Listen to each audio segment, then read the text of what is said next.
नमस्ते. आज आपण शिकणार आहोत VLOOKUP. सर्वप्रथम VLOOKUP कुठे वापरला जातो आणि ते काय आहे.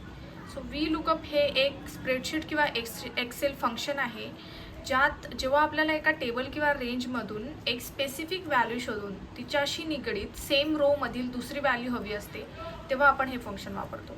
मेजरली हे मोठ्या डेटासाठी वापरलं जातं, जिथे इंडिव्हिज्युअल व्हॅल्यू शोधणं अवघड होतं. तर आता एक्झाम्पल वाईज बघूया. फॉर सपोज माझ्याकडे एक प्रोजेक्ट मॅनेजमेंटचा डेटा आहे आणि त्यात इंडिव्हिज्युअल एंट्रीज आहेत आणि मला आता एक ॲनालिसिस बनवायचं आहे त्याच्यावरती. सो ह्या ॲनालिसिसमध्ये मला चेक करायचं आहे की इंडिव्हिज्युअल काही नावं आहेत, त्यात त्यांना किती डे रिक्वायर्ड लागलेत एक टास्क कंप्लीट करायला. सो आपण त्या सेलवरती जाणार जिथे आपल्याला तो फॉर्म्युला हवा आहे आणि टाईप करायचं आहे VLOOKUP. एक्सेल स्वतःच तुम्हाला एक फॉर्म्युलाची रेंज देईल.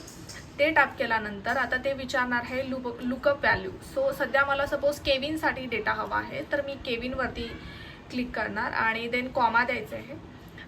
ते मग विचारणार कुठली टेबल ॲरे आहे. ज्यात डेटा सिलेक्ट करतेवेळी एवढं चेक करणे आहे की डेटा हा त्याच रोपासून सुरू झाला पाहिजे ज्यात तुमची व्हॅल्यू आहे. तर मी हा आता इथून डेटा सर्च करते आहे, ड्रॅग करते आहे. डेटा ड्रॅग झाल्यानंतर परत आपल्याला कॉमा द्यायचा आहे. एक्सेल आपल्याला विचारतोय की कॉलम इंडेक्स नंबर ज्यामध्ये आपल्याला व्हॅल्यू शोधायची आहे ती कुठे आहे. तर जी व्हॅल्यू आपण शोधतो आहे तो कॉलम 1 असतो, त्याच्या बाजूचा कॉलम, आणि आपल्याला हवा आहे third column which is the days required.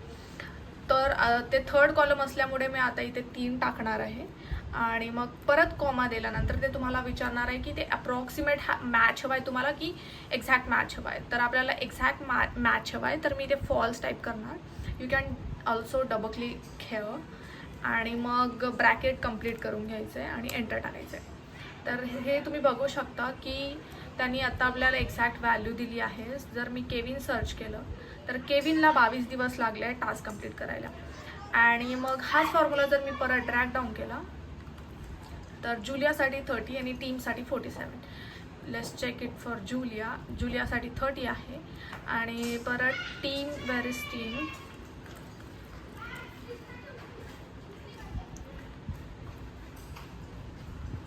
तर टीमसाठी 47.